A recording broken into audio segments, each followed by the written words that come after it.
తెలంగాణ రాష్ట్ర ప్రభుత్వం ప్రజలకు సంక్షేమ పథకాలు అందుబాటులోకి తీసుకురావాలన్న ఒక మంచి ఆలోచనతో మంత్రివర్గ సహచరులందరి సూచన సలహా మేరకు ఫ్యామిలీ డిజిటల్ కార్డ్ ప్రతి కుటుంబానికి కుటుంబంలో ఉన్న సభ్యులందరికీ కార్డు ఇవ్వాలి, వాళ్ళందరినీ రాష్ట్ర ప్రభుత్వం గుర్తించాలి అని ఆలోచన చేసి ఆ కార్యక్రమానికి దసరా నవరాత్రి ఉత్సవాల సందర్భంగా ప్రారంభించాలన్న ఆలోచనతో తెలంగాణ రాష్ట్రంలో ఉన్న 119 శాసనసభ నియోజకవర్గాలలో ప్రతి శాసనసభ నియోజకవర్గంలో 2 గ్రామ పంచాయతీలు కానీ పట్టణ ప్రాంతాలలో వార్డులను కానీ తీసుకొని ఒక పైలట్ ప్రాజెక్టు చేపట్టాలి అని నిర్ణయం తీసుకోవడం జరిగింది. అందులో భాగంగానే ఈరోజు తెలంగాణ రాష్ట్ర ముఖ్యమంత్రిగా గతంలో మల్కాజ్గిరి పార్లమెంట్ నియోజకవర్గానికి ఎంపీగా ఢిల్లీలో ప్రాతినిధ్యం వహించిన నేను మొన్న జరిగిన శాసనసభ ఉప ఎన్నికలలో శ్రీ గణేష్ను మీరు శాసనసభ్యుడిగా ఎన్నుకొని కాంగ్రెస్ పార్టీకి అండగా నిలబడ్డందుకు ఈ కార్యక్రమాన్ని కంటోన్మెంట్ శాసనసభ నియోజకవర్గం నుంచి ప్రారంభించి అందులో నేనే పాల్గొని మీ అందరితో కలవడానికి ఈరోజు ఈ కార్యక్రమానికి రావడం జరిగింది. నాతో పాటు ఈ కార్యక్రమంలో రెవెన్యూ శాఖ మాత్యులు పొంగులేటి శ్రీనివాసరెడ్డి గారు, greater Hyderabad municipal corporation mayor Gadwal Vijayalakshmi గారు, రాజ్యసభ సభ్యులు అనిల్ కుమార్ యాదవ్ గారు, స్థానిక శాసనసభ్యులు మీ అభిమాన నాయకుడు శ్రీ గణేష్ గారు, అదేవిధంగా శాసన మండలి సభ్యులు మీర్జా రిబుజుల్ అవేంది గారు, అదేవిధంగా ఎమ్మెల్సీ మీర్జా రహమల్ అలీ బేగ్ గారు, డిప్యూటీ మేయర్ శ్రీలత శోభన్ రెడ్డి గారు, అదేవిధంగా మాజీ కేంద్ర మంత్రివర్యులు వేణుగోపాలాచారి గారు, వేం నరేందర్ రెడ్డి గారు, అదేవిధంగా ఐటీ విభాగానికి సంబంధించిన ముఖ్య అధికారులు, మున్సిపల్ శాఖకు సంబంధించిన ముఖ్య అధికారులు, ప్రభుత్వం యొక్క అధికారులు, కంటోన్మెంట్ ప్రజలందరూ ఈ ప్రారంభోత్సవ కార్యక్రమంలో పాల్గొని ప్రభుత్వం తీసుకురాబోతున్న ఒక మంచి ఆలోచనను ఫ్యామిలీ డిజిటల్ కార్డ్ ప్రారంభంలో పాల్గొని ఇది ప్రజలకు అందుబాటులో తీసుకురావడానికి విచ్చేసినందుకు మీకు అందరికీ మనస్ఫూర్తిగా ధన్యవాదాలు తెలియజేస్తున్నా. మిత్రులారా, చాలా రోజుల నుంచి తెలంగాణ రాష్ట్రం వచ్చిన తర్వాత తెలంగాణలో తండాలలో, గూడాలలో, మారుమూల పల్లెల్లో, పట్టణాలలో, బస్తీలలో చాలామంది మా కుటుంబంలో సభ్యులు పెరిగినరు, వాళ్ళకి రేషన్ కార్డు కావాలి, రేషన్ కార్డు ఉంటేనే ప్రభుత్వ సంక్షేమ పథకం వస్తుంది అని చెప్పి 10 సంవత్సరాలు చెప్పులు అరిగేలా ప్రభుత్వ కార్యాలయాలు చుట్టూ తిరిగి వేసారి గత ప్రభుత్వం చంద్రశేఖరరావు గారి కుటుంబం ఉంటే మా కుటుంబానికి రేషన్ కార్డు రాదు అన్న ఆలోచనతోటి మీరు వాళ్ళను ఓడించి కాంగ్రెస్ పార్టీని, ఇందిరమ్మ రాజ్యాన్ని అధికారంలోకి తీసుకొచ్చింది. అధికారంలోకి వచ్చిన మేము బాధ్యతాయుతంగా ప్రతి పేదవాడికి రేషన్ కార్డును అందించాలన్న ఆలోచనతోని వివిధ రాష్ట్రాలలో తీసుకుంటున్న నిర్ణయాలు, అమలు చేస్తున్న విధానాల మీద అధికారిక బృందాలను పంపించి మంత్రివర్గ ఉపసంఘాన్ని ఏర్పాటు చేసి మెరుగైన విధానాన్ని తెలంగాణ ప్రజలకు అందించాలి అని ఒక నిర్ణయం తీసుకున్నాం. ఈ అన్ని విధానాలను పరిశీలించిన తర్వాత అది రాజస్థాన్ కావచ్చు, హర్యానా కావచ్చు, మహారాష్ట్ర కావచ్చు, కర్ణాటక కావచ్చు, వివిధ రాష్ట్రాలలో జరుగుతున్న అమలవుతున్న విధానాలను తెలంగాణ రాష్ట్రంలో గతంలో అమలు చేసిన విధానాలను అన్నిటిని కూడా అంచనా చేసి సరిపోల్చి చూసి ఒక నూతన విధానాన్ని ఈరోజు పైలట్ ప్రాజెక్టు కింద మనం ప్రారంభించినాం. ఇవాళ కొన్ని పత్రికలలో రాస్తున్నారు రేషన్ కార్డుల విధానాన్ని ఉపసంహరించుకున్నారని. ఈ పత్రికలకు మరి ఎవరు చెప్తారో నాకైతే తెలీదు, కానీ వాళ్ళకి రేషన్ కార్డుకి ఈరోజు ప్రవేశపెడుతున్న ఫ్యామిలీ డిజిటల్ కార్డుకి తేడా తెలియకపోవడం దురదృష్టకరం. ఇంతకుముందు పేపర్ల మీద మాన్యువల్లో కార్డులు ఇచ్చేవాళ్ళు.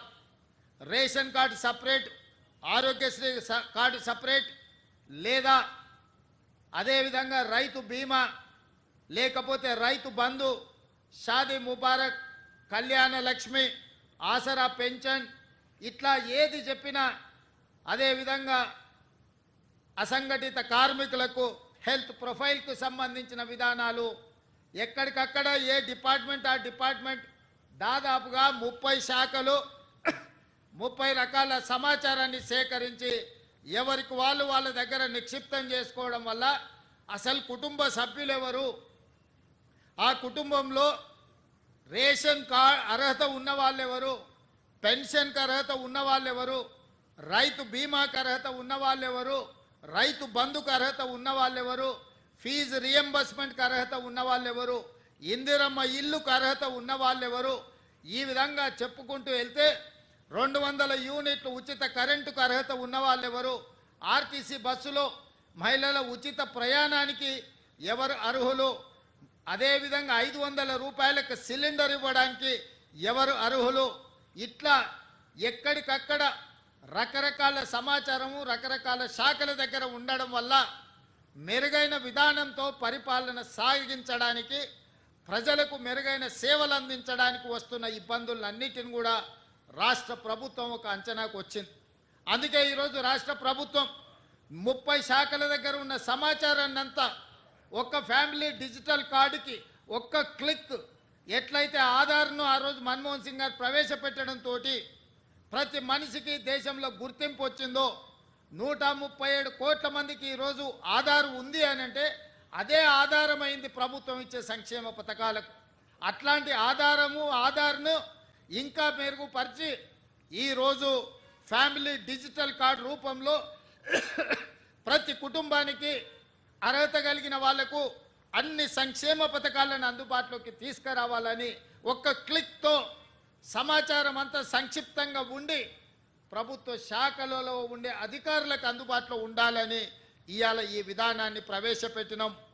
ఈరోజు ఈ family digital card 1 nation 1 ration ఏదైతే ఉన్నదో ఆ విధానంలో భాగంగా 1 స్టేట్ 1 కార్డ్, తెలంగాణ రాష్ట్రంలో ప్రతి కుటుంబానికి ఒక గుర్తింపు కార్డుని ఇవ్వాలి. ఆ గుర్తింపు కార్డులో వాళ్ళకు అందుబాటులోకి తీసుకొచ్చిన సంక్షేమ పథకాలన్నిటిని కూడా డిజిటలైజ్ చేసి కంప్యూటర్లో పొందుపరిచి ఏ శాఖ కావాలన్నా వాటిని చూడడానికి అర్హులైన వాళ్ళందరికీ సంక్షేమ పథకాన్ని అమలు చేయాలని ఈ విధానాన్ని తీసుకొచ్చినాము. ఇవాళ ఈరోజు ప్రవేశపెడుతున్న ఫ్యామిలీ డిజిటల్ కార్డు, ఇదే రేషన్ కార్డు, ఇదే మీ ఆరోగ్యశ్రీ కార్డు, ఇదే మీ రైతు బీమా కార్డు, ఇదే మీ ఫీజు రియంబర్స్మెంట్ కార్డు, ఇదే మీ ఇందిరమ్మ ఇల్లుకు అర్హత, ఇదే మీకు కళ్యాణ లక్ష్మిని పొందడానికి అర్హత వస్తుంది.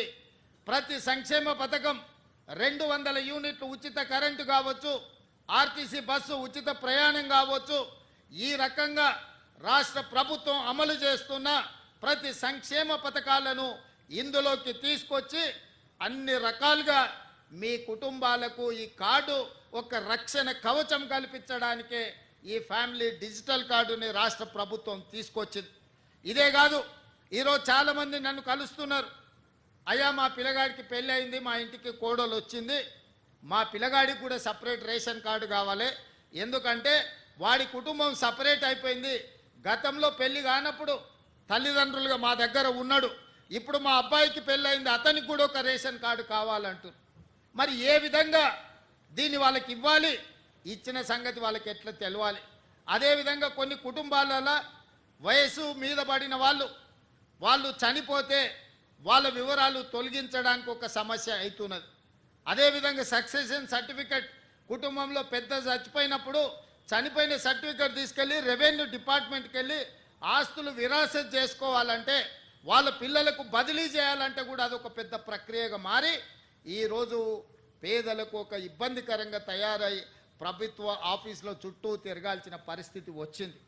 అందుకే ఈరోజు వీటన్నిటిని దృష్టిలో పెట్టుకొని మీ ఇంటికి కొత్త కోడలు వచ్చినా, లేదా మీ అమ్మాయి పెళ్ళై అత్తగారింటికి వెళ్ళినా, మీ అమ్మాయి ఒక ఇంటి కోడలైనప్పుడు ఇంకొక ఇంటి అమ్మాయి మీ ఇంటి కోడలైనప్పుడు ఈ వివరాలన్నిటిని కూడా కంప్యూటరైజ్ చేస్తే మీరు సింపుల్గా ఆఫీస్కి వెళ్తే ఆ వివరాలు పొందుపరిస్తే ఆటోమేటిక్గా మీకు రేషన్ కార్డులో వాళ్ళ వివరాలన్నీ కూడా పొందుపరచడం జరుగుతుంది. తద్వారా రేషన్ కావాలన్నా, ఆరోగ్యశ్రీ కార్డు కావాలన్నా, మీ చదువుకునే పిల్లలకు ఫీజు రియంబర్స్మెంట్ రావాలన్నా ఈ కార్డు సంపూర్ణంగా ఉపయోగపడుతుంది. ఇదే కాదు, రాజీవ్ ఆరోగ్యశ్రీ లేదా ముఖ్యమంత్రి సహాయ నిధి నుంచి మీ వైద్యానికి మీరు సహాయం పొందుతున్నారు. ఒకసారి మీరు హాస్పిటల్కి వెళ్ళి అన్ని వైద్య పరీక్షలు చేయించుకుంటే వాళ్ళు కాగితాల మీద రాసిస్తున్నారు. ఆ కాగితాలు తెచ్చి పేదవాడి ఇంట్లో పెట్టుకుంటే అవి ఎక్కడో పోతున్నాయి, లేదా వర్షం వచ్చి తడిసిపోతున్నాయి. మీకు అంతకంటే ముందు ఏ రకమైన వైద్య పరీక్షలు చేసిండ్రో ఆ వివరాలు ఎక్కడ దొరకడం లేదు. దాంతో మళ్ళీ మీరు హాస్పిటల్కి వెళ్ళినప్పుడు మళ్ళీ మొదటి నుంచి మీకు వైద్య పరీక్షలు చేయాల్సి వస్తుంది. దీంతో మీ ఖర్చుల భారం పెరుగుతుంది. అందుకే ఈరోజు మీకు ఇచ్చే ఈ ఫ్యామిలీ హెల్త్ కార్డులో మీ హెల్త్ డిజిటల్లో మీకు సంబంధించిన వివరాలన్నిటిని కూడా అందులో పొందుపరిస్తే, మీరు డాక్టర్ దగ్గరికి వెళ్ళినప్పుడు ఈ కార్డు ఇస్తే మీ గతంలో ఏ వైద్యం అందింది, ఏ మాత్రలు మీరు వాడినరు, ఏ సర్జరీ మీకు జరిగింది, రేపు భవిష్యత్తులో మీకు ఏ రకమైన వైద్యాన్ని అందించాలనేది కూడా ఆ డాక్టర్లకు సులభంగా అర్థమవుతుంది. అందుకే ఈరోజు ఇదే కాదు, చాలామంది గ్రామాలలో రేషన్ కార్డు తీసుకుంటున్నారు, కానీ పని కోసము ఉపాధి కోసం పట్టణాలకు వస్తున్నారు. రేషన్ కార్డు ఏమో ఊర్లో ఉంటుంది, రేషన్ ఊర్లో తీసుకోవాల్సి వస్తుంది. మీరేమో పట్టణాలలో నివాసం ఉంటురు.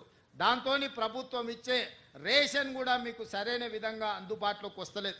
ఇప్పుడు ఈ ఫ్యామిలీ డిజిటల్ కార్డు వచ్చిన తర్వాత రాష్ట్రంలో ఏ కొనకున్నా, ఎక్కడ మీకు రేషన్ కార్డు ఉన్నా, మీరున్న ప్రాంతంలో ఒక నెల ముందు చెప్తే ఆ స్థానిక రేషన్ షాప్కి వెళ్ళి మీకు కావాల్సిన రేషన్ సరుకులు మీరు తీసుకోవచ్చు ఈ డిజిటల్ కార్డు రావడం వల్ల.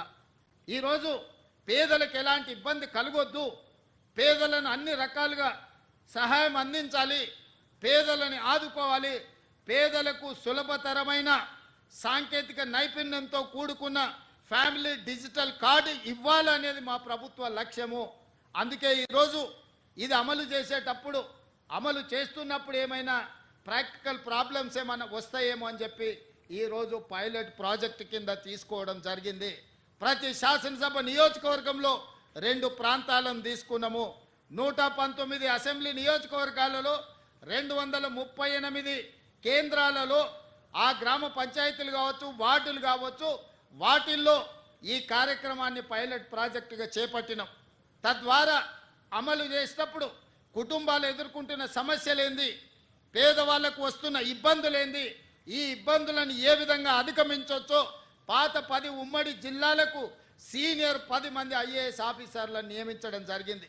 క్షేత్రస్థాయిలో కూడా ప్రతి నియోజకవర్గానికి ఒక ఆర్టీఓ పై స్థాయి అధికారిని వేసి వాళ్ళను ప్రత్యక్షంగా పర్యవేక్షించి ఇంటింటికి వెళ్ళి ఆ కుటుంబ సభ్యులను కలిసి ఆ కుటుంబంలో ఉన్న వాళ్ళు ఎవరు, ఆ కుటుంబానికి కొత్తగా సభ్యులు చేరిన వారెవరు, లేదా ఆ కుటుంబంలో ఎవరైనా మరణించిన వాళ్ళను తొలగించడమే కాకుండా కుటుంబంలో కొత్తగా చేరిన వాళ్ళ వివరాలను కూడా పొందుపరచమని చెప్పినాం. కొన్నిసార్లు పట్టణాలలో రెంటెడ్ హౌస్లో ఉంటాం, మనం కొంతకాలమైనాక ఆ ఇల్లు ఖాళీ చేసిపోతాం. అక్కడ మన కార్డు ఉంటుంది, మనం మారిన దగ్గర తీసుకుందామంటే మనకి ఇబ్బందికరమైన పరిస్థితి. పట్టణాలలో ఇది బస్తీలలో చాలా ఎక్కువ ఎదుర్కొంటున్న సమస్య. అందుకే మీరు మారినప్పుడు ప్రభుత్వ కార్యాలయానికి వెళ్ళి మా అడ్రస్ మారిందంటే డిజిటల్ కార్డులో అడ్రస్ మారుస్తే ఆటోమేటిక్గా మీరు చేరిన దగ్గర మీకు కావాల్సిన రేషన్ కానీ లేకపోతే 200 యూనిట్ల ఉచిత కరెంటు లాంటివి మీరు వీటి అన్నిటిని కూడా వినియోగించుకోవచ్చు. అందుకోసమే ఈరోజు మాన్యువల్ విధానాన్ని మార్చి సాంకేతిక నైపుణ్యాన్ని ఆర్టిఫిషియల్ ఇంటెలిజెన్స్ను ఉపయోగించి ప్రతి అర్హత కలిగిన పేదవాడికి సంక్షేమ పథకాలను అందుబాటులోకి తీసుకురావడమే కాకుండా ప్రతి మనిషికి ఒక గుర్తింపు నెంబర్ ఇచ్చి తద్వారా మనిషికి అర్హత కలిగిన పథకాలన్నిటిని కూడా అమలు చేయాలన్న విధానమే ఈరోజు కాంగ్రెస్ పార్టీ విధానము. అందుకే ఈ కుటుంబానికి ముఖ్యంగా కాంగ్రెస్ పార్టీకి మహిళలకు ఇచ్చే ప్రాధాన్యత మీకు తెలుసు. ఆనాడు ఇందిరమ్మ కావచ్చు, నేడు సోనియమ్మ కావచ్చు, కాంగ్రెస్ పార్టీ పెద్దలుగా మహిళలు ఉన్నప్పుడే సంక్షేమ పథకాలు అమలు చేసినాం.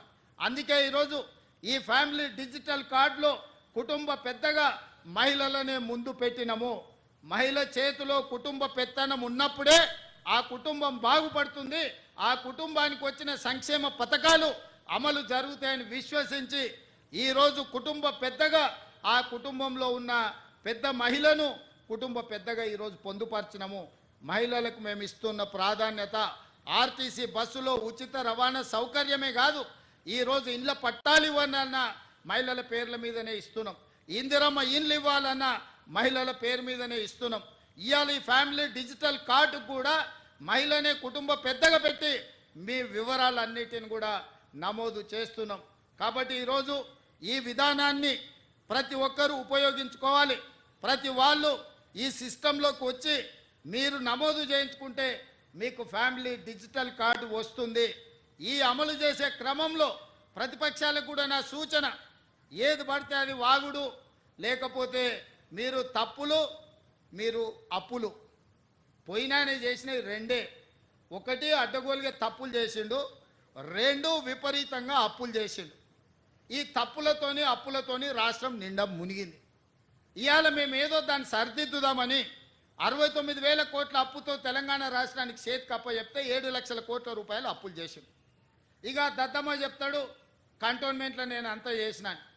ఎవరే నేను ఎంపీ గుండా 5 ఏళ్ళు కొట్లాడి నేను ముఖ్యమంత్రి అయినాక కంటోన్మెంట్ ప్రజల్ని మున్సిపాలిటీలో కలపాలని ఆర్డర్ పట్టుకొచ్చింది నేను. మీ తాత తెచ్చిండా? ఎలివేటెడ్ కారిడార్ ఆర్మీ ప్రాంతంలో రోడ్లు ఇబ్బంది జరిగి ఈ ప్రాంతం పెండింగ్ ఉంటే భూమికి భూమి బదలాయింపు కింద ఇచ్చి ఆర్మీతో నేను మాట్లాడి రాజ్నాథ్ సింగ్ నేను కలిసి ఎలివేటెడ్ కారిడార్లకు దాదాపుగా 194 ఎకరాల భూమిని బదలాయింపజేసి ఈ కంటోన్మెంట్ ఎదుర్కొంటున్న ట్రాఫిక్ సమస్యను శాశ్వతంగా పరిష్కరించడానికే ఎలివేట్ కారిడార్స్ కోసం మనం అనుమతి తీసుకొచ్చినాం. ఇవాళ ఇక్కడ చాలామంది రక్షణ శాఖకు సంబంధించిన భూములల్లా ఇండ్లు కట్టుకున్నారు పేదోళ్ళు. ఇవాళ వాళ్ళకు ఓటర్ లిస్టులో కంటోన్మెంట్ ఎలక్షన్ ఉంటే వాళ్ళకు ఓటర్లలో పేరు లేదు. వాళ్ళు కనీసం ఓటు హక్కు కూడా తీసుకురాలేదు. 10 ఏళ్ళు ముఖ్యమంత్రిగా ఉండి 10 ఏళ్ళు రాష్ట్రంలో అధికారం చెలాయించి ఇవాళ అందుకే వాళ్ళకి శాశ్వతమైన ఓటు హక్కు తీసుకురావాలంటే ఈ రక్షణ శాఖ భూమిని తెలంగాణ రాష్ట్ర ప్రభుత్వం బదిలీ చేసుకొని తెలంగాణ రాష్ట్ర ప్రభుత్వం రక్షణ శాఖకు ఆల్టర్నేట్ ల్యాండ్ ఇచ్చి ప్రత్యామ్నాయంగా భూమినిచ్చి భూమిని బదలాయించి ఈ ప్రాంతంలో ఉన్న పేదలకు ఇళ్ళ పట్టాలు ఇవ్వాలని ఇవాళ మేము నిర్ణయం తీసుకున్నాం. ఇంతకుముందు మిత్రుడు శ్రీ గణేష్ అదే అంశాన్ని నా దృష్టికి తీసుకొచ్చాడు.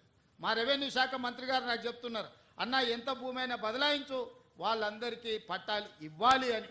ఇవాళ ఇట్లాంటి మంచి కార్యక్రమాలు తీసుకొని మేము ముందుకు వస్తుంటే వాటి మీద సూచనలు చేయకుండా వాటి మీద మాట్లాడకుండా ఇవాళ ఏదేదో మాట్లాడుతున్నాడు. ఆయన మాటలకు మీకు అందరికీ అర్థమై ఉంటుంది. అధికారం కోల్పోవడంతో విచక్షణ కూడా కోల్పోయింది. ఏం మాట్లాడుతున్నాడో ఎందుకు మాట్లాడుతున్నాడో నాకైతే అర్థం కాలే. 10 ఏళ్ళు మీరు ఉన్నారు, 10 ఏళ్ళు ఏలినరు, నిరుద్యోగుల ఉసురు పోసుకున్నారు, మీ ఉద్యోగం వాళ్ళు ఊడగొట్టారు. ఈ ప్రభుత్వం వచ్చినాక 90 రోజుల్లో 30,000 ఉద్యోగాలు ఇదే ఎల్బీ స్టేడియంలో ఒక్కొక్కరికి పేరున పిలిచి వాళ్ళకు ఉద్యోగాలు ఇచ్చింది ప్రభుత్వం కాదా?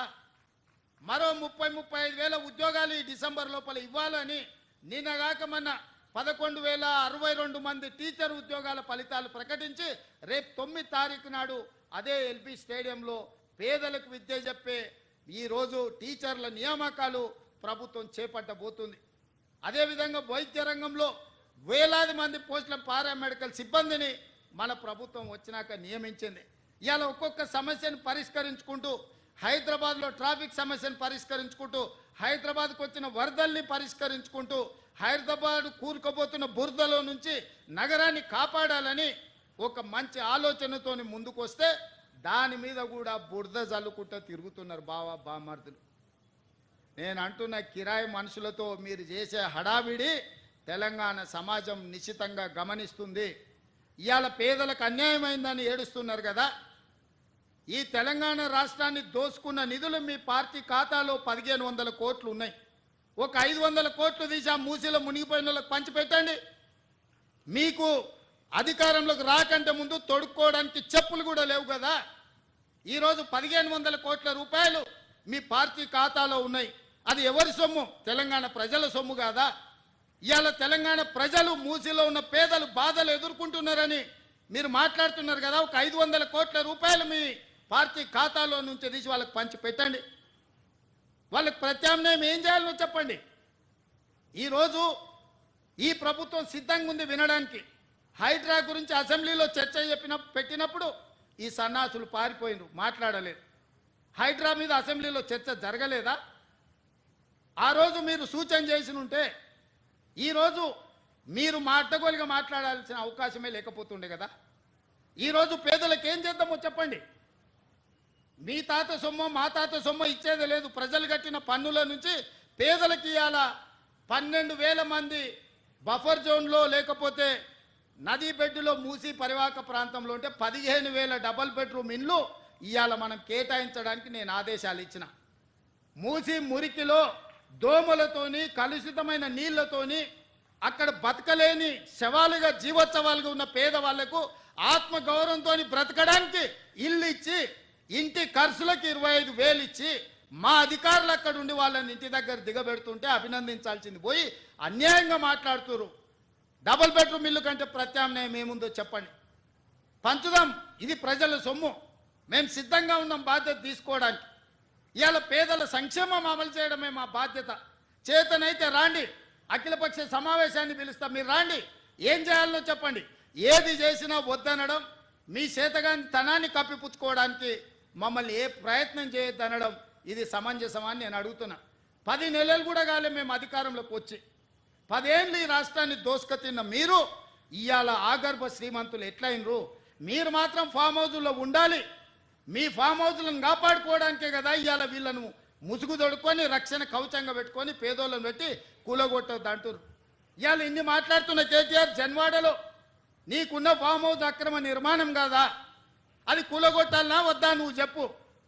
హరీష్ రావు అజీజ్ నగర్లో నీకున్న ఫామ్ హౌస్ అక్రమమా కాదా? దాన్ని కూలగొట్టాలనా వద్దా చెప్పు. సబితమ్మ, నీ 3 కొడుకుల పేర్ల మీద 3 ఫామ్ హౌజులు కట్టినావు కదా. నువ్వు సబితమ్మ లేక పేద అరుపులు అరవకమ్మా. నీకున్న ఫామ్ హౌజులు కూడా లెక్కలు ఉన్నాయి. కూలగొట్టాలనా లేదా సబితమ్మ? నువ్వు సలహా చెప్పు. మీకు వెనకంగా ఉన్న కేవీపీ రామచంద్రరావులై కూలగొట్టాలనా వద్దా చెప్పు. ఇవాళ అక్రమంగా ఫామ్ హౌజులు నిర్మించుకొని మీ ఫామ్ హౌజుల మీద ఎక్కడైతే తొలగింపు ఏటు పడుతుందో మీ ఫామ్ హౌజులు కూలుతాయని చెప్పి ఇవాళ పేదలను రక్షణ కవచంగా పెట్టుకొని ఇవాళ మీరు నాటకాలు ఆడుతున్నారు. నల్ల చెరువులో ప్లాట్లు వేసి అక్రమంగా అమ్మినోడు మీ పార్టీోడు కాదా? మూసి నది ఒడ్డున ప్లాట్లు వేసి పేదలకు 10 లక్షలకు 100 గజాలు అమ్మింది మీ సన్నాసులు టీఆర్ఎస్ నాయకులు కాదా? ఇవాళ 100 గజాలు 10 లక్షలకు నల్ల చెరువులో సున్నం చెరువులో ఇవాళ మూసి నది ఒడ్డున మీరు ప్లాట్లు చేసి అమ్మి ఇవాళ ప్రభుత్వ భూమి అని తేలంగానే వాళ్ళు ఎక్కడ మిమ్మల్ని చొక్కా పట్టుకొని మా పైసలు మాకు వాపసు చేయమని అడుగుతారో అని చెప్పి ముందే పార్టీ కార్యకర్తలని ఉసిగొల్పి ఈరోజు ఈ ధర్నాలకు దీక్షలకు తిరుగుతున్నారు. ఇవాళ మూసీలో వచ్చిన వరదలు తెలంగాణ రాష్ట్రాన్ని హైదరాబాద్ నగరాన్ని ముంచేస్తలేవా? మరి వాటికి పరిష్కారం ఎట్లా? నాకు తెలియదా? ఇవాళ కొంతమంది పేదలు ఇండ్లు తీస్తే వాళ్ళకి దుఃఖం ఉంటుంది, వాళ్ళకి బాధ ఉంటుంది, వాళ్ళు కొంత ఆవేశంగా మాట్లాడతారని నాకు తెలియదా? రాజకీయంగా లాభమో నష్టమో ఉంటుందో నేను అంచనా వేయలేనా? 20 ఏళ్ళు ప్రజాక్షేత్రంలో ఉన్నోని, ప్రజలలో తిరిగినోని, పేద ప్రజల కష్టమేందో తెలియకుండానే తెలంగాణ రాష్ట్రానికి ముఖ్యమంత్రి అయినా కానీ నగరాన్ని కాపాడుకునే బాధ్యత మన మీద లేదా? మీరు ఆలోచన చేయండి. ఇవాళ హైదరాబాద్ నగరానికి తాగునీరు అందించిన ఉస్మాన్ సాగర్ హిమాయత్ సాగర్లో బల్చినోళ్ళు బల్చి కొట్టుకుంటున్నోళ్ళు ఫామ్ హౌస్లు కట్టుకొని వాళ్ళ డ్రైనేజ్ తీసుకెళ్లి ఆ గండిపేటలో హిమాయత్ సాగర్ ఉస్మాన్ సాగర్లో కలిపితే వాళ్ళ డ్రైనేజ్ నీళ్లు హైదరాబాదు నగరం తాగాలనంట. ఈ నా కొడుకులు చెప్తున్న భాష గది. ఇవాళ ఆ ఫామ్ హౌస్ చుట్టూతో కట్టుకున్న ఇల్లు ఎవరివి? కేటీఆర్కు లేదా, హరీష్కు లేదా, కేవీపీ రామచంద్రరావుకు లేవా చుట్టూతా? మీరు కట్టుకున్న ఇండ్ల డ్రైనేజీ హైదరాబాదు ప్రజలు తాగునీళ్ళ కలిపి మా ఇల్లు గులగొట్టొద్దు కాబట్టి ముసుగు దొడకడానికి మూసి కావాల్సి వచ్చిందా మీకు? మూసీని అడ్డం పెట్టుకొని ఎంతకాలం బతుకుతారా మీరు? ఎంతకాలం తప్పించుకుంటారు? వారం రోజులు, 10 రోజులు, 15 రోజులు, నెల రోజులు అయినా వదల మీ భర్త మీరు అనుకుంటున్నాం ఒక్కనొక్కని చింతపండు చేస్తా. మూసి పేదలకు ఏం చేద్దామో చెప్పండి. ప్రతి పేదవాడికి మంచి కాలనీలు చేసి ఇల్లు కట్టిద్దాం చెప్పండి. ప్రభుత్వం దగ్గర భూమి లేవా? ప్రభుత్వం ఏమైనా గొడ్డుపోయిందా? జవహర్ నగర్లో 1000 ఎకరాలు ఉంది ప్రభుత్వాన్ని. మూసీలు ఉన్న పేదవాళ్ళందరికీ తలా 150 గజాలు చేసి ఇచ్చి ఇందిరమ్మ ఇల్లు కట్టిద్దాం. రాండి సన్నాసులారా, ముందుకు రాండి, పేదోళ్ళు కట్టిద్దాం. ఎవరైతే నమ్మి మోసపోయి కట్టుకున్నారో వాళ్ళ ఇల్లు కట్టడానికి ఎంతైందో నష్టపరిహారం ఇద్దాం, ప్రభుత్వం ఖజానా నుంచి పంచుదాం. రాండి, అందరం కూర్చొని పంచుదాం ఒకటే వేదిక మీద. ఇవాళ ఈ ప్రాంతంలో ఎంపీ ఆయన మాట్లాడుతుండు. ఇక ఆయన గురించి నేను ఎక్కువ మాట్లాడదలుచుకోలే, కానీ ఆయనకు బాధ్యత లేదా? ఎంపీకి గెలిచినావు కదా, మోడీ దగ్గర నుంచి ఏం తెస్తావు తీసుకురా. గుజరాత్లో అహ్మదాబాద్లో సబర్మతి రివర్ ఫ్రంట్ నరేంద్ర మోడీ కట్టుకోవచ్చు అంట, కానీ నరేంద్ర మోడీకి ఊడిగం చేస్తాడంటే కానీ మూసీ రివర్ ఫ్రంట్ మాత్రం తెలంగాణలో కట్టొద్దంట. ఏమేమో ఇది? ఇక్కడ ఉన్న ప్రజలే కాదు, నువ్వు కూడా బతకనీకి వచ్చినోనివే. నువ్వు బతకనీకి వచ్చినావు, ఓట్లు వేయించుకున్నావు, ఎంపీ అయినావు. కానీ వాళ్ళు మాత్రం మూసీలు అదే మురికి కూపంలో ఉండాలనా? వాళ్ళందరినీ చక్కదిద్దాల్సిన బాధ్యత నీకు లేదా? రా, ఈటల రాజేందర్ ఇద్దరం కలిసి మోడీ దగ్గరికి పోదాం. పోయి 25,000 కోట్లు తీసుకొద్దా, మూసీలు ఉన్న పేదోళ్ళకి పంచి పెడదాం, ఇల్లు కట్టిద్దాం. డబుల్ బెడ్రూమ్ ఇల్లు కాదు, మంచి కాలనీలు కట్టిద్దాం వాళ్ళకు. 40 లక్షల కోట్ల బడ్జెట్ ఉంది కదా మోడీ దగ్గర. హైదరాబాద్ నగరానికి 25,000 కోట్లు ఇవ్వలేడా? చేబెల్ల మీరే గెలుస్తారు, సికింద్రాబాద్ మీరే గెలుస్తారు, మల్కాజ్గిరి మీరే గెలుస్తారు, మెదక్ మీరే గెలుస్తారు, నగరం చుట్టూతో మొత్తం మీరే గెలిచింది కదా ఈటల రాజేందర్ గారు. మోడీ దగ్గరికి వెళ్ళి ఏం తెద్దామో రాపోదాం. నాకేం బేసిజాలు లేవు. రాజేందర్ గారు రండి సచివాలయానికి, ఏ ప్రతిపాదన తెస్తారో తీసుకురండి. కేటీఆర్ హరీష్ రావు మొదటి రోజు మాట్లాడతారు, తెల్లారా జిరాక్స్ కాపీ తీసుకొని ఈటల రాజేందర్ మాట్లాడతారు. ఏందా ఈ భాగవతం? ఏమనికి అర్థమైతే లేదా? 10 ఏళ్ళు వాళ్ళతో మంత్రుండి నువ్వేం వెలుగబెట్టినావు తెలంగాణ సమాజం గమనిస్తలేదా? గౌరవం పెట్టుకోండి రాజేందర్ గారు. మీరు మిమ్మల్ని గౌరవించాలనే మేము అనుకుంటున్నాం, కానీ మీరు ఆ గౌరవం నిలబెట్టుకునే పరిస్థితి లేదు. మీరు పార్టీ మారినరు, వేరే పార్టీ ఎంపీ అయినరు, కానీ పాత వాసన మాత్రం మీకు పోతలేదు. ఆ గత్తర వాసన అట్లనే మీతో కొడుతుంది, గత్తు వాసన. నేను ఇవాళ సూటిగా వారికి సూచన చేస్తున్న ఈటల రాజేందర్ గారికి, మూసీ పరివాహక ప్రాంతంలో ఉన్న పేదలకు ఇళ్ల పట్టాలతో పాటు ప్రధానమంత్రి ఆవాస్ యోజనలో ఇల్లు కట్టిద్దాం. మీరు రాండి, నరేంద్ర మోడీ దగ్గరికి వెళ్దాం. నేను వస్తా, నా మంత్రివర్గాన్ని మొత్తం తీసుకొని వస్తా. మాకేం బేసిజాలు లేవు నరేంద్ర మోడీ గారిని కలవడానికి. వారు ఈ దేశానికి ప్రధానమంత్రి. మనం లక్షల కోట్ల రూపాయల కేంద్రానికి పన్నులు కట్టినాం. 25,000 కోట్లు ఆయన దగ్గర తీసుకొద్దాం, మీరు రండి. అదేవిధంగా హరీష్ కేటీఆర్ కూడా నేను చెప్తున్నా, మీరు ప్రతిపక్షం అంటారు కదా, రండి సచివాలయం 4 రోజులు కానీ లేవకుండా కూర్చుందాం, చర్చ చేద్దాం. చెరువులు ఆక్రమించుకున్నోడు ఎవడు? చెరువులు ఆక్రమించుకున్నోళ్ళు ఎవరు? ఈరోజు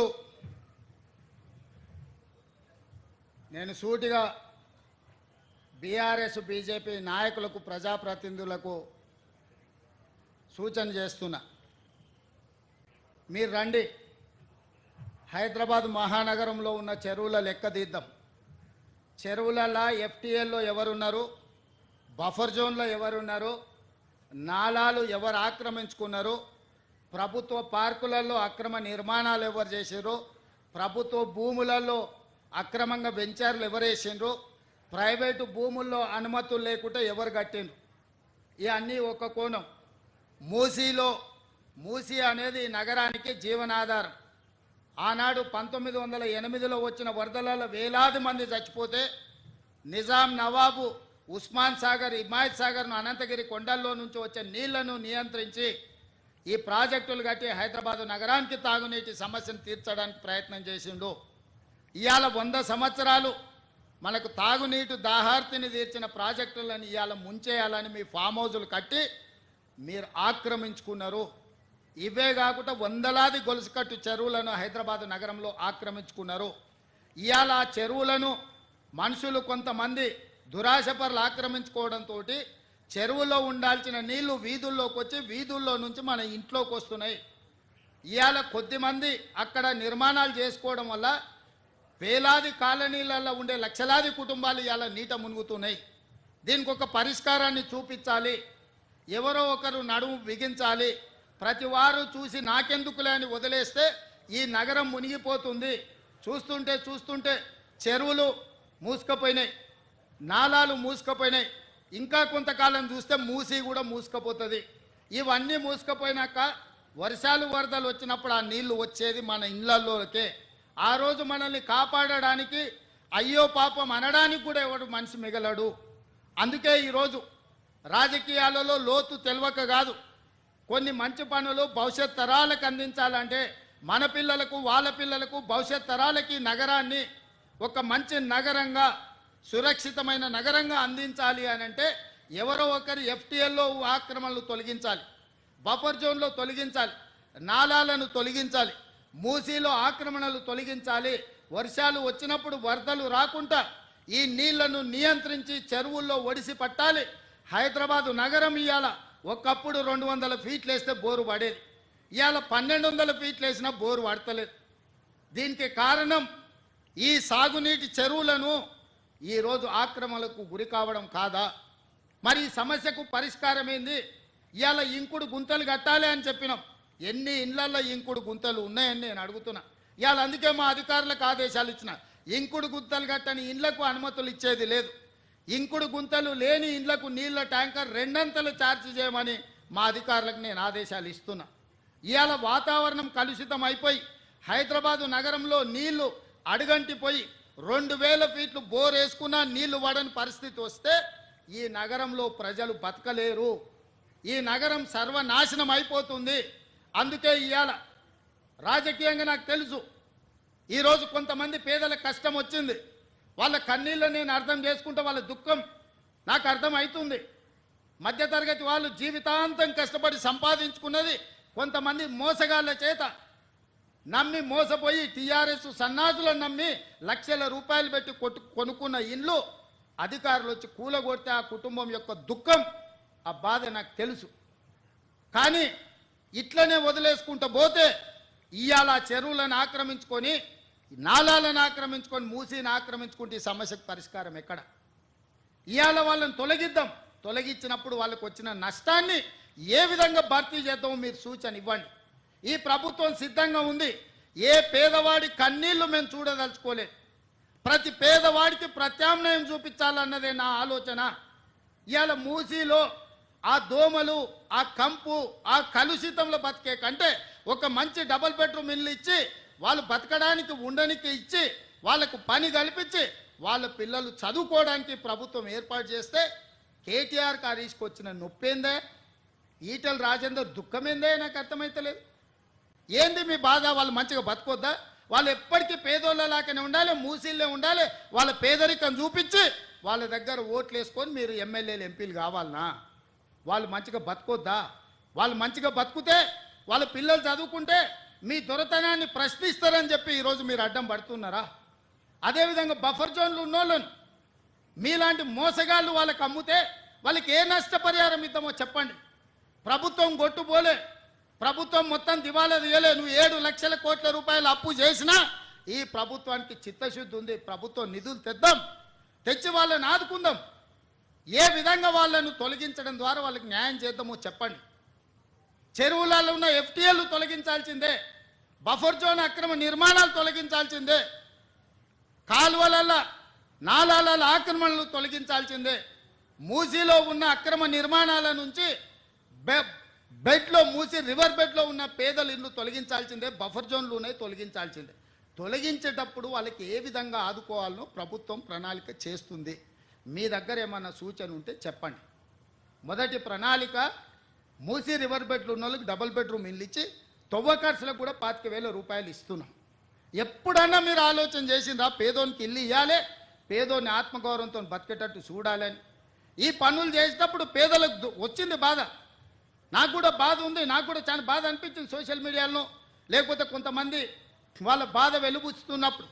కానీ వాళ్ళని ఆదుకుందాం. ఏ విధంగా ఆదుకుందాం మీరు చెప్పండి, ప్రత్యామ్నాయం చెప్పండి. మీరు ప్రతిపక్షాలు అంటున్నారు కదా, 10 ఏళ్ళు పాలించడం అంటున్నారు కదా, పరిపాలన అనుభవం ఉంది అంటున్నారు కదా, మీ 10 ఏళ్ల పరిపాలన దోపిడీకే పనికొస్తుందా? ప్రజలకు పేదలకు సంక్షేమం అమలు చేయడానికి పనికిరాదా?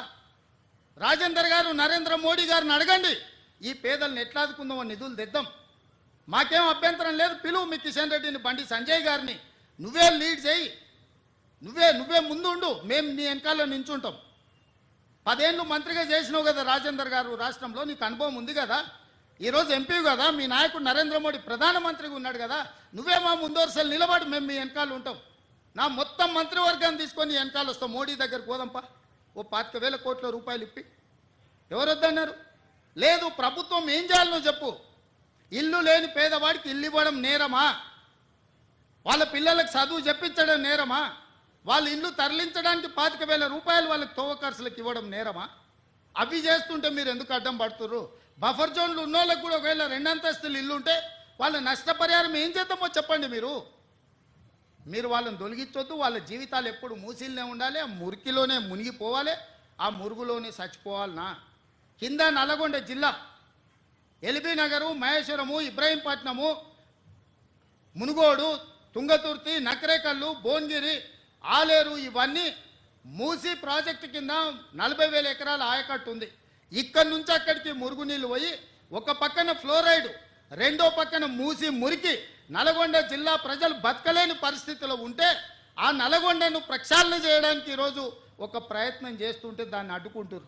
రేపు పొద్దుగాల ఏ మోకం పెట్టుకొని నల్గొండలు తిరుగుతావు కేటీఆర్? నువ్వు నల్గొండల కాలు పెట్టు పో. ఈరోజు భువనగిరో, ఆలేరో, నకరేకల్లో పోయిరాపో, ఒకసారి పోయి వస్తే నీకు హరీష్ రావుకి అక్కడ ఏముందో పరిస్థితి తెలుస్తుంది. మూసి మురుగుతోనే అక్కడ పంటలు ఎట్లా కలుషితమవుతుందో పోదంపా. అక్కడ నీళ్లు తాగి పశువులు చచ్చిపోతున్నాయి, అక్కడ పాలు, కూరగాయలు కూడా తినలేని పరిస్థితి ఉన్నాయి. ఆకు కూరలు కూడా ఈ కలుషితమైన నీళ్ల వల్ల ఎంత కాలుష్యం వచ్చి ఎంత విషంగా మారిందో నల్గొండ జిల్లా. ఈరోజు వాళ్ళు విషం దిగమింగుకొని నల్గొండ ప్రజలు బతుకుతున్నారు. ఇవాళ విషాన్ని దిగమింగుతున్నది నల్గొండ. ఆ నల్గొండను బాగు చేయడాలంటే మూసి ప్రక్షాళన చెయ్యాలి. ఆ మూసిని బాగు చేద్దామని మేమంటే మీరు అడ్డం పడుతున్నారు. అంటే నల్గొండ ప్రజలు సావాల్సిందేనా శాశ్వతంగా? ఒక పక్కన ఫ్లోరైడ్ ప్రాబ్లము, రెండో పక్కన మూసి కలుషితము, ఈ రెండింటితో నల్గొండను చంపేద్దామా? ఇదేనా మీ కోరిక? మీకు ఓట్లు వేయలేదు, నల్గొండలో ఒక సీటు గెలవకపోతే నల్గొండ ప్రజల్ని చంపేద్దామని స్కీమ్లు వేస్తారా బామార్దులు కలిసి అని నేను అడుగుతున్నా. ఇవాళ గతంలో మీరు మాట్లాడిన ప్రజలు సోషల్ మీడియాలో పెడతలేరా? మూసీ గురించి మీరు మాట్లాడలే, అసెంబ్లీలో మీరు మాట్లాడలే, ఆక్రమణల గురించి మీరు మాట్లాడలే. మీరు శాతగానోళ్ళు కాబట్టి మీరు ఒక్క పని చేయలే. ఈ ప్రభుత్వం కొంచెం రాజకీయంగా ఇబ్బంది వచ్చినా ఒక మంచి కార్యక్రమం చేయాలని ముందుకు వస్తున్నాం. దీన్ని ఏ విధంగా ముందుకు తీసుకెళ్తామో మీరు సలహా సూచనలు చేయండి. అంతే తప్ప కిరాయి మూకలు నెంబడేసుకొని మేము అడ్డగోలుగా మాట్లాడతాం, మేము అడ్డుకుంటామంటే ప్రతి ఒక్కడు బుల్డోజర్ నా మీద నుంచి పోవాలి, బుల్డోజర్ నా మీద నుంచి పోవాలంట. ఎన్ని బుల్డోజర్లు కొనాలన్నా నేను? హరీష్ కోటి కొనాలంట, రాజేందర్ కోటి కొనాలంట, కేటీఆర్ కోటి కొనాలంట. నెత్తి మీద జుట్టు లేని వాళ్ళు కూడా చాలా మంది బుల్డోజర్ నా మీద నుంచి ఫస్ట్ పోవాలంటారు. ఎన్ని బుల్డోజర్లు కొనాలి వీళ్ళ కోసము? ప్రభుత్వం దగ్గర అంత ఏడుంది? అప్పులు చేసిపోయింది కేసీఆర్. వీళ్ళందరి కోసం బుల్డోజర్లు కొనాలంటే లేవు, బుల్డోజర్లు కొనం. మీలాంటి సన్నాసుల కోసం బుల్డోజర్లు అవసరమా? దారుణమే పిచ్చుకుక్క గరిస్తే కూడా చస్తారు మీరు. మీ గురించి నేను ఆలోచన చేయాల్సిన అవసరం ఉందా? కాబట్టి మిత్రులారా, నేను ఇక్కడ ఉండే అధికారుల నుంచి శ్రేణుల వరకు ఒకటే మాట, ఒక మంచి సంకల్పంతో చిత్తశుద్ధితో ఈ కార్యక్రమాన్ని తీసుకున్నాం. రాజకీయంగా నాకు తెలుసు కొంత నష్టం కొంత కష్టం ఉంటుంది. రాజకీయాల కోసం ఈ ప్రాజెక్టును చేపట్టలేదు. ఇవాళ ఆపితే ఈ శ్రీమంతులు అందరూ వచ్చి సంచులు ఇస్తారు. ఆపినోనికి సంచులు ఎట్లా అడ్డం పడడానికి సంచులు తీసుకున్నోనికి తెలుసు సంచుల గురించి. తొలగిస్తే సంచులు ఎవడిస్తాడా? తొలగిస్తే తిట్లు వస్తాయి. తిడుతురు కదా, తిట్టనీక ఈరోజు ఈ పనులు చేస్తున్నానా నేను రాబోయే తరాల కోసం ఒక మంచి పని చేయాలనే చిత్తశుద్ధితో నేను ప్రయత్నం చేస్తున్నా. అందుకే ఈరోజు ప్రతిపక్షాలకు నా సూచన, మీరు రాండి, ఈ ఆక్రమించుకున్న చెరువులను ఏ విధంగా ఆక్రమణలు తొలగిద్దాము, మూసీలో ఉన్న ఈ మొత్తం వ్యవహారాన్ని సరిదిద్దుదాము, నగరాన్ని బాగు చేసుకుందాము. ఇంతవరకు అంచనాలే వేయలే. ఈ మధ్యలో కన్సల్టెంట్ని ఫైనల్ చేసినాం, ఎట్లా కడదాము, ఏం చేద్దామని. అది మొదలు కాకముందే అప్పుడే ఆయన రాగం ఎత్తుకున్నాడు. ఎందుకంటే 10 ఏళ్ళ అనుభవం అదే కదా. 1,00,000 కోట్లతో కాళేశ్వరం కట్టినరు, కూలింది. ఎవడైనా సన్నాసుడు కట్టిందే వానాయంలో కూలిన సన్నాసుని ఎప్పుడైనా చూసినామా? ఇవాళ అట్లనే అనుకుంటుండు మూసి కూడా. పెద్దలు వెనకడికి చెప్పారు, పనిమంతుడు పందిరేస్తానంట కుక్కతొక్క కలిగి కూలిందంట. కాళేశ్వరం కూడా గట్లుంది మీ ఏషానికి. మూసీలు అట్లాంటివి లేవు. ఇట్లాంటి ఆశలు పెట్టుకోకు కేటీఆర్. ఏదో నోటుకొచ్చింది మాట్లాడుతున్నావు. మీడియా ఉంది, సోషల్ మీడియా ఉంది. ఆ సినిమాలో ఎవడో చెప్పిండు కదా, అమ్మ గీసుకోవడానికి గడ్డం ఇచ్చావు, రాసుకోవడానికి పేపర్ ఇచ్చావు, చూయించుకోవడానికి టీవీ ఇచ్చావు. అట్లా మీ అయ్య నీకు మొత్తం రెడీగా చేసి పెట్టిన మందిని దోషి.